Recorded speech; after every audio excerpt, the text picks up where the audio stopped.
released my first few podcast episodes, which I originally recorded as Facebook Lives, because I had no idea when I first imagined Parents Who Write that I had dipped my toes into the podcasting world. Over the last year, I've noticed some reoccurring themes among my guests and myself, choices and ways of thinking that shift the needle from dreaming about writing to taking action.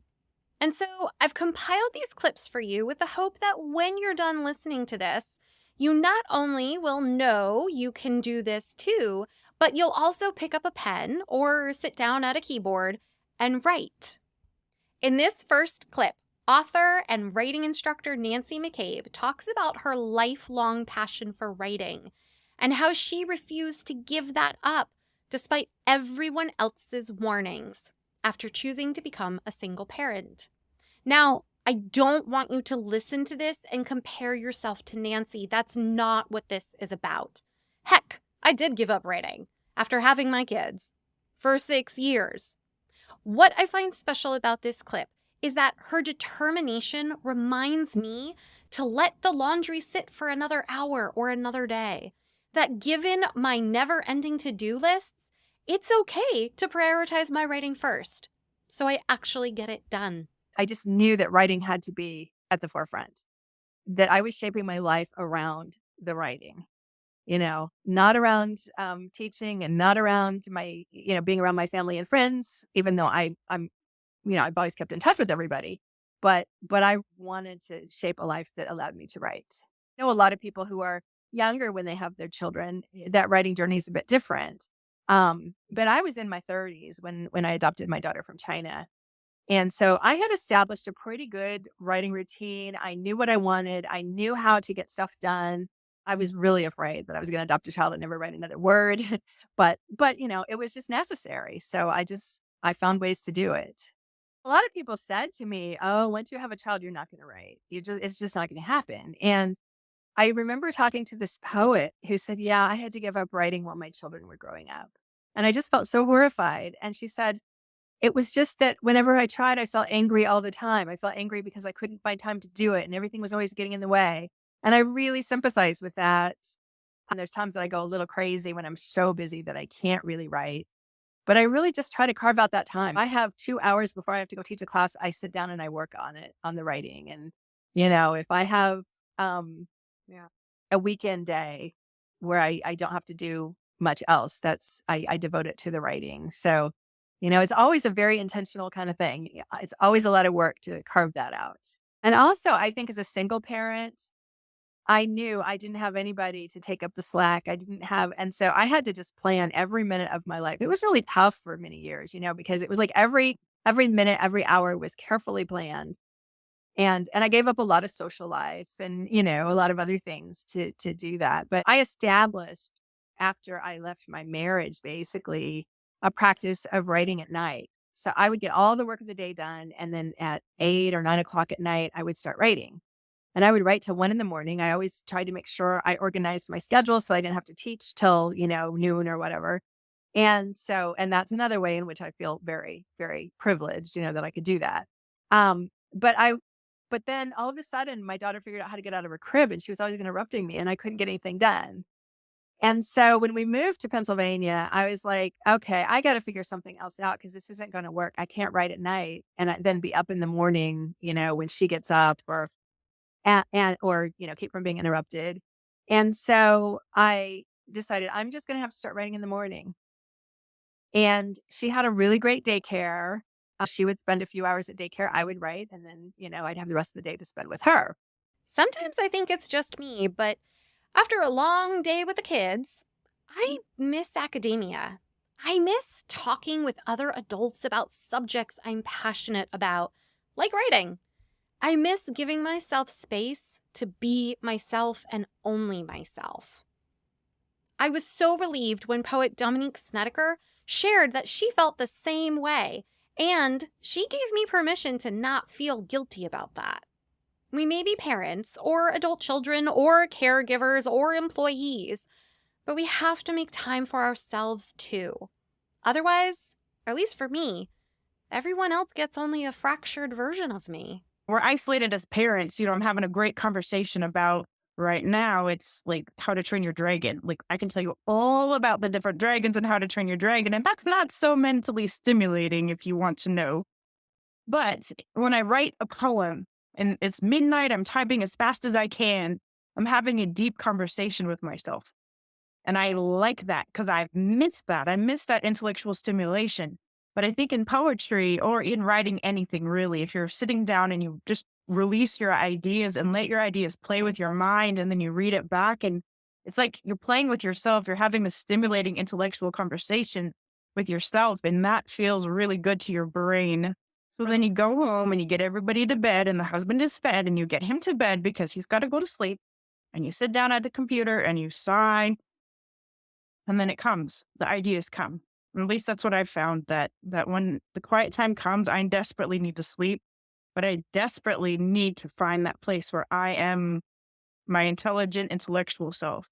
So, and I think there's so many women out there that judge themselves because they're feeling like this is what I've always wanted. We have sacrificed part of ourselves because we want this. And then we're a little bit unhappy in it. And then we start judging ourselves for that. Like, there's something wrong with me. I'm failing as a woman. I'm failing as a parent.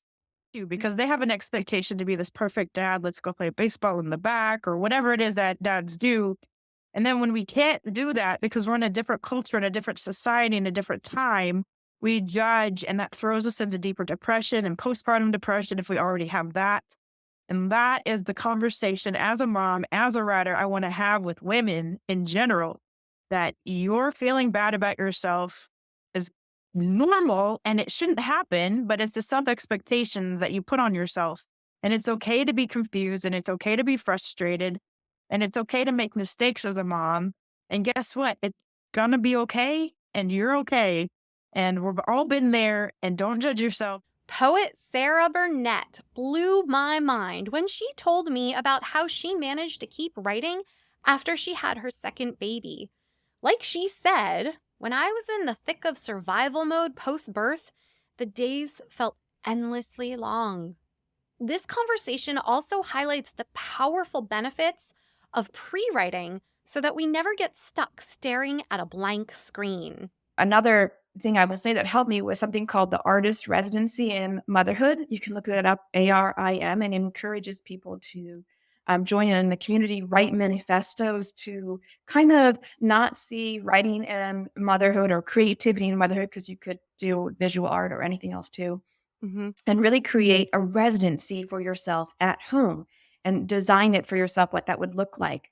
Writing in during the nap time, writing while or thinking of writing while you're breastfeeding an infant. I wrote a manifesto in 2016 to sort of challenge some assumptions I had about that you couldn't be a writer and you couldn't be a mother sort of simultaneously. And I really felt like there was a conflict there that wasn't there.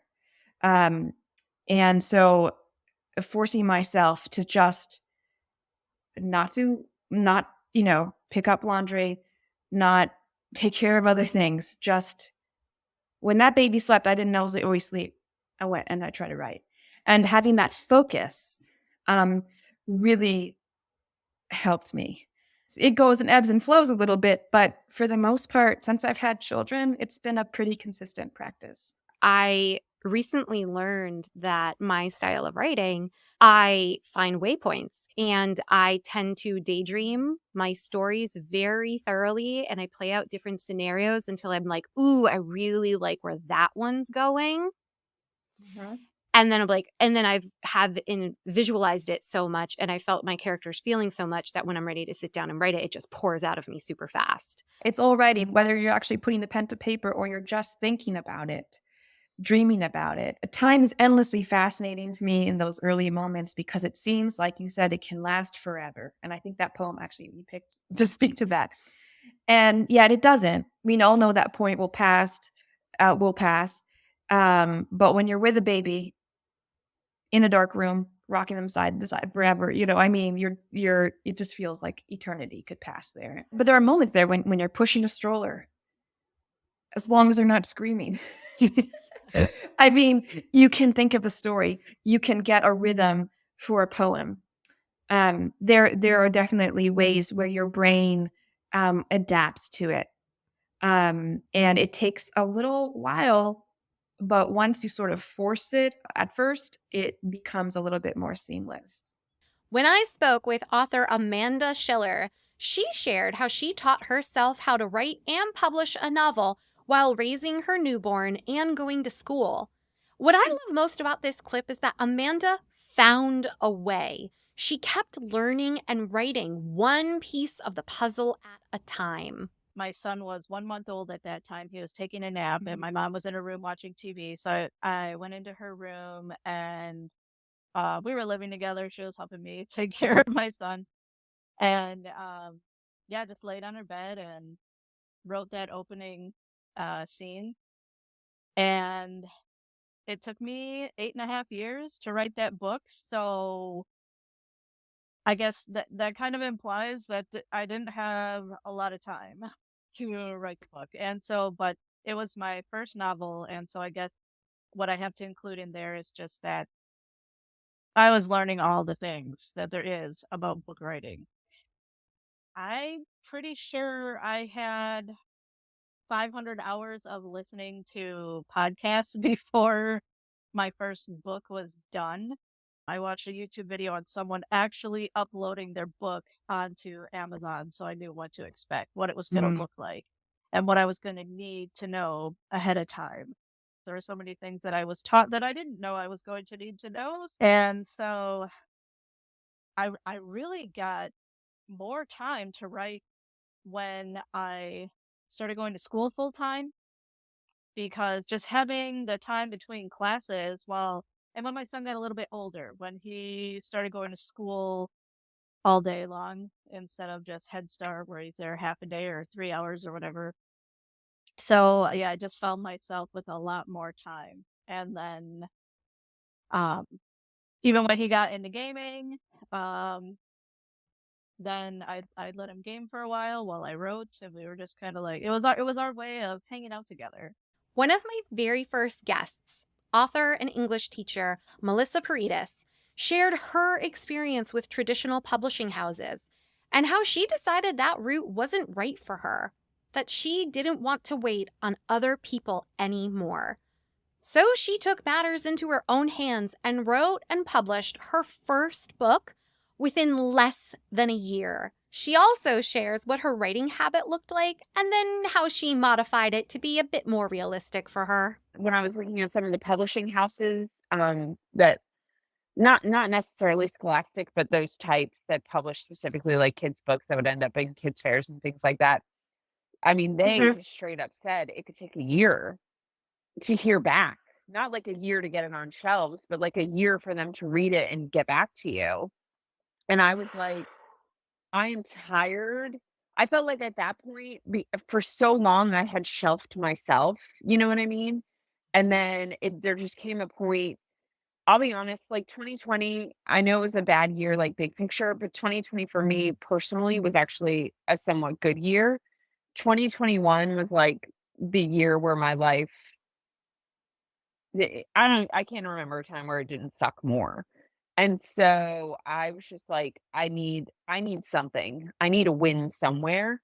And I'm tired of people making me wait to get to say that, like, this is what I do.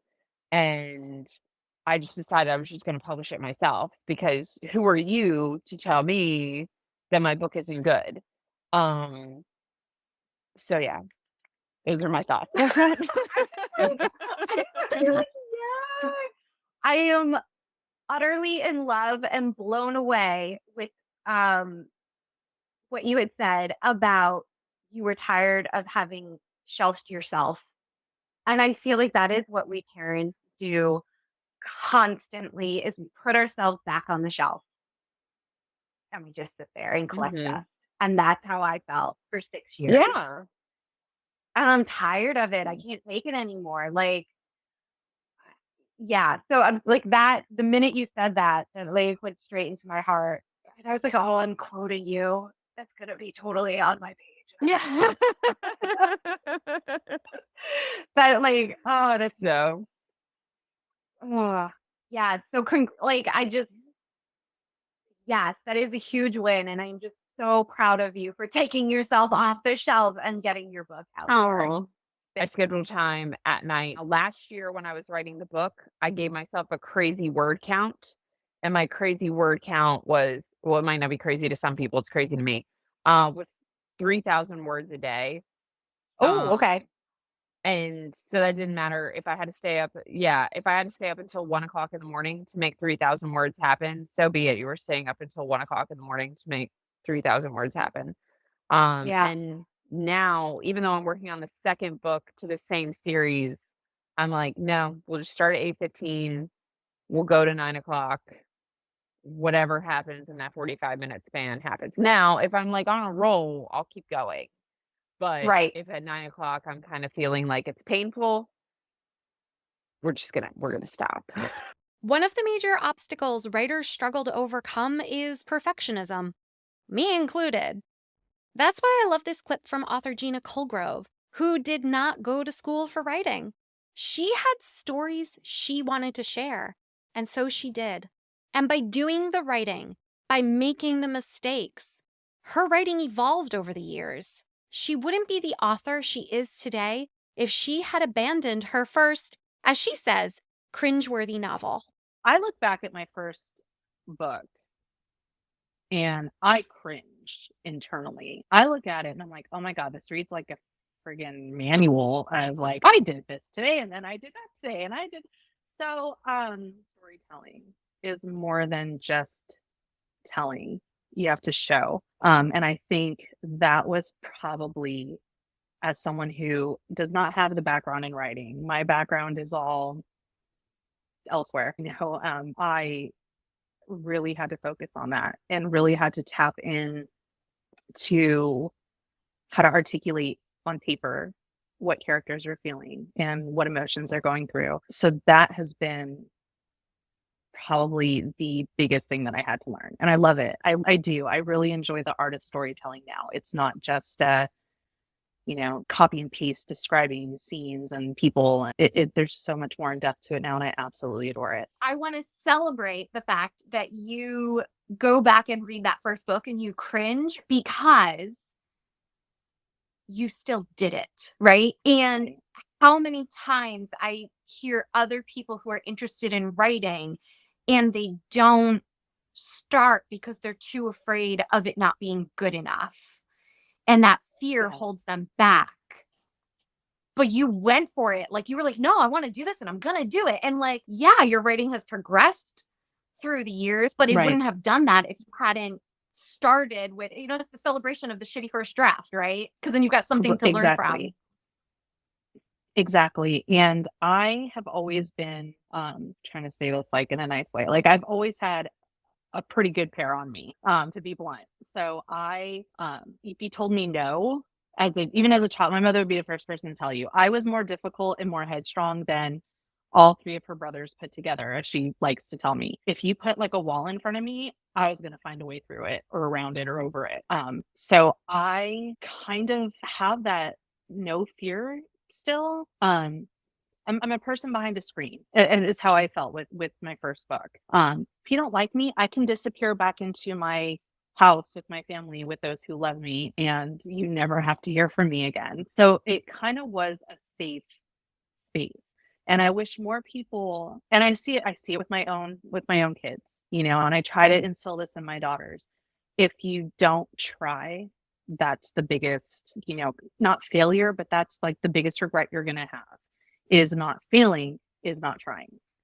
And it's difficult and it's scary for these kids these days, with everything they have going on. But I mean, it's the worst thing someone can tell you is no, or I don't like it. And then, okay, you tried, or you can do it again and try better. I mean, it's really up to you. So yeah, I don't have that issue, so I'm lucky. But the people who do, I wish, I would put it out for them if I could, just to get it out there so they could see how much people would enjoy it. Because there is a reader for every story, 100% is, I believe that. Perfectionism isn't the only obstacle many writers struggle with. Self-doubt and insecurity can hold us back too. But the whole world isn't our audience. That's why, as Esme Iris shares in this clip, it's so important to find people who resonate with our style of writing and our ideas. It's amazing what the right kind of support can do for us. It's okay if you just kind of write crap at first, you know.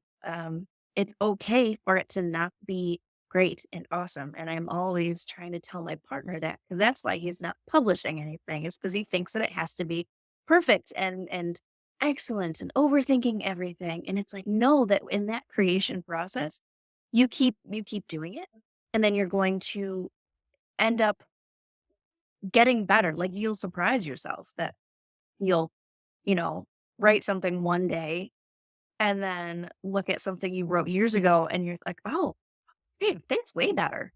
I didn't realize I've been so hard on myself all this time. And like, this is light years away from where it was. And really, when you start getting feedback from people too, that's the thing that helps, I think.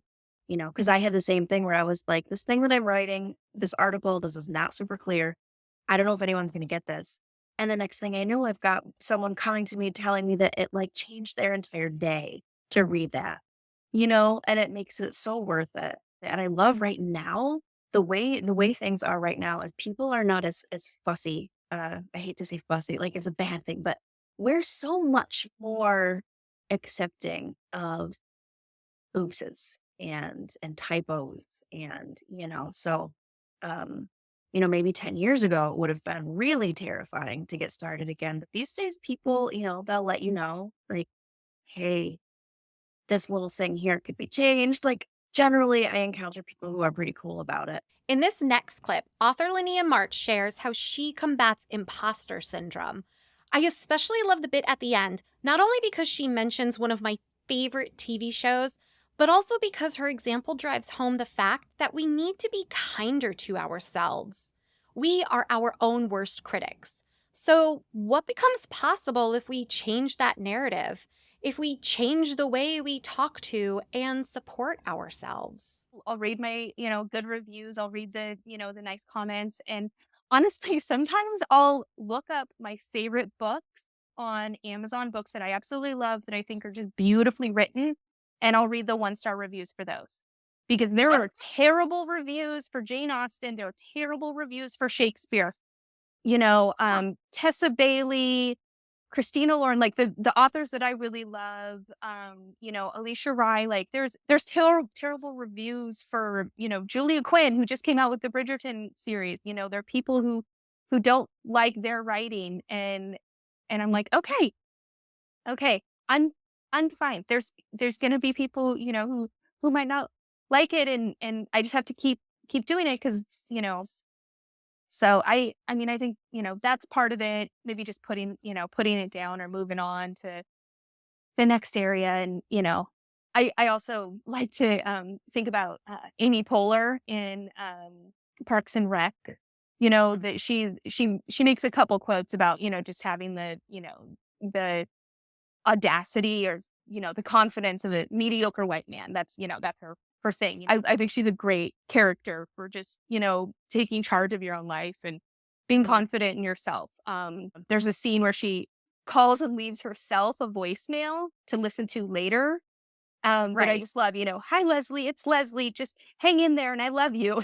Just that I'll get through it. We're almost at the end now, and I chose this clip for last because author and English professor Camisha Broussard shared some advice about the craft of writing that is priceless. Her personal experience and transparency not only touches upon the core of why we write, whether that's fiction or nonfiction, but also why it's okay to own our mistakes. Can you share something you learned about the writing process or the craft that was a game changer for you? Be honest, especially in creative nonfiction. Don't try to hide. Don't try to sugarcoat. Don't try to make it seem like I really don't want to say this, so how can I say it differently? My editor called me out on that. And she was like, why are you being a chicken? I'm like, what? And she said, I don't know what you're trying to say. I think I know what you're trying to say. She said, but that's not my job. That's not the reader's job. She said, write what you mean and don't be afraid. And I was afraid. When she told me to say what you mean and don't be afraid, that was a game changer. It completely shifted daddy issues, because then I found myself back, and I had found the courage to write things in chapters that I was afraid to write. And there was something that was beyond empowering about putting those words there and knowing that they're going to be there forever, right? No matter what happens, they're going to be there forever. But there was this freedom in being okay with that, and just letting it go and saying, hey, this is me. Take it or leave it. You're my tribe or you're not my tribe. Transparency and don't be afraid. Game changers. When it comes to facing the things that we've done in our past, they're not going away. They're always going to be there.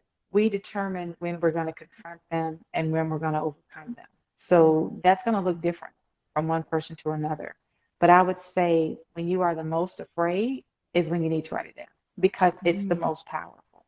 And why exactly are we writing? Are we writing words that are safe, or are we writing words to really, really touch somebody and really find our tribe and really connect and find that person who is going through the same thing and they can't find the words? They don't have the words. They don't have the strength.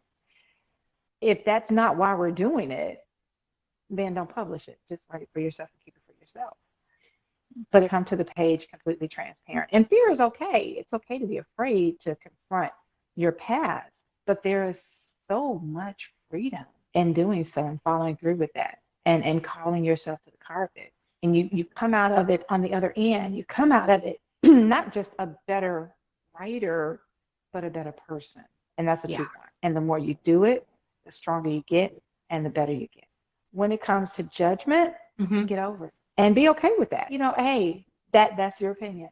That's your view. I get it. I can respect it. But this is me and this is my story. These are my words, and I'm going to tell my story in my words, because I'm the one who has to walk this journey. And when you tell your story in your words, I may not agree with some of the things you say, but I'm going to be right there rooting you on, because it's your story. So when it comes to judgment, get over it. My grandma used to say, they judge Jesus. And she said, what makes you think you any better than him? And there you have it. I hope you found this special episode inspiring. More than that, I hope you get in some writing today, whether that's journaling or writing that shitty first draft. Keep writing, friend.